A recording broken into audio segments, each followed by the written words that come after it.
নমস্কার। অন্নপূর্ণা ভান্ডার প্রকল্পে টাকার জন্য যারা অপেক্ষা করছেন তাদের জন্য এইমাত্র একটি বড় খবর নিয়ে হাজির হয়েছি। আর অপেক্ষা করে কোনো লাভ নেই। অন্নপূর্ণা ভান্ডার প্রকল্পে 6 ধরনের মহিলাদের নাম সম্পূর্ণভাবে বাদ দেওয়ার সিদ্ধান্ত নিয়েছেন মুখ্যমন্ত্রী শুভেন্দু অধিকারী। এই 6টি দলের মধ্যে যদি আপনার নাম থাকে তবে জুলাই মাসের পর থেকে আপনার ব্যাংকে আর কোনো টাকা আসবে না। এমনকি যারা আগে থেকে টাকা পাচ্ছেন তাদেরও টাকা বন্ধ হতে চলেছে। আজ আমরা এই ভিডিওতে খুব সহজ ভাষায় জেনে নেব কোন কোন 6 ধরনের মহিলাদের নাম কাটা যাচ্ছে আর কারা কারা এই টাকা নিশ্চিতভাবে পাবেন। তাই ভিডিওটি কেটে কেটে না দেখে শেষ পর্যন্ত দেখুন। আর চ্যানেলে নতুন হলে এখনই সাবস্ক্রাইব করে রাখুন। অন্নপূর্ণা ভান্ডার প্রকল্প নিয়ে এতদিন সবার মনে অনেক প্রশ্ন ছিল। অনেকেই পঞ্চায়েত বা বিডিও অফিসে বারবার ঘুরছেন কিন্তু টাকা পাননি। অবশেষে সরকার সব নিয়ম পরিষ্কার করে দিয়েছেন। সাম্প্রতিক একটি বৈঠকে নতুন কিছু সঠিক নিয়ম তৈরি করা হয়েছে।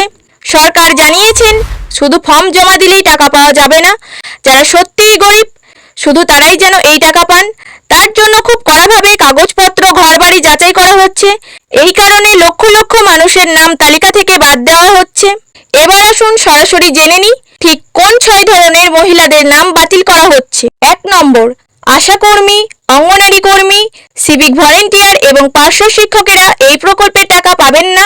সরকার থেকে যে কোনো কম বেতন বা ভাতা পেলেও তাদের নাম বাদ যাবে।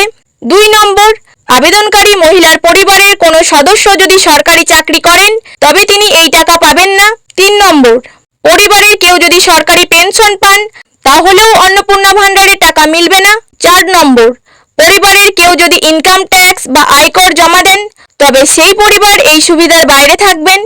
5 নম্বর, যেই সমস্ত মহিলারা আগে থেকেই বিধবা ভাতা, বার্ধক্য ভাতা বা অন্য কোনো সরকারি ভাতা পাচ্ছেন তারা এই টাকা পাবেন না। 6 নম্বর, পরিবারের কারো নামে ব্যবসার জিএসটি নম্বর থাকলে নাম বাদ যাবে। এছাড়া যাদের নিজেদের 3টি পাকা ঘর আছে এবং 50 শতকের বেশি জমি আছে তারাও এই টাকা পাবেন না। বন্ধুরা, এই নতুন নিয়মের জন্য বর্তমানে প্রায় 28 লক্ষ মানুষের আবেদন আটকে রয়েছে এবং তাদের তথ্য আবার নতুন করে যাচাই করা হচ্ছে।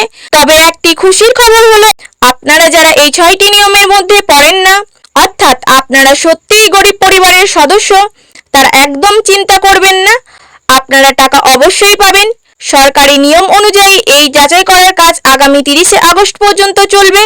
এই সময়ের মধ্যে সবকিছু ঠিকঠাক থাকলে আসল উপভোক্তাদের অ্যাকাউন্টে 100% টাকা চলে আসবে। তাহলে বন্ধুরা, আপনার আবেদন কি আটকে আছে নাকি টাকা পেয়ে গেছেন? অবশ্যই নিচে কমেন্ট করে আমাদের জানান। ভিডিওটি ভালো লাগলে একটি লাইক দিন এবং সবার সাথে শেয়ার করুন। আর সঠিক খবর সবার আগে পেতে আমাদের চ্যানেলটিকে সাবস্ক্রাইব করতে ভুলবেন না। ধন্যবাদ। সবাই ভালো থাকবেন।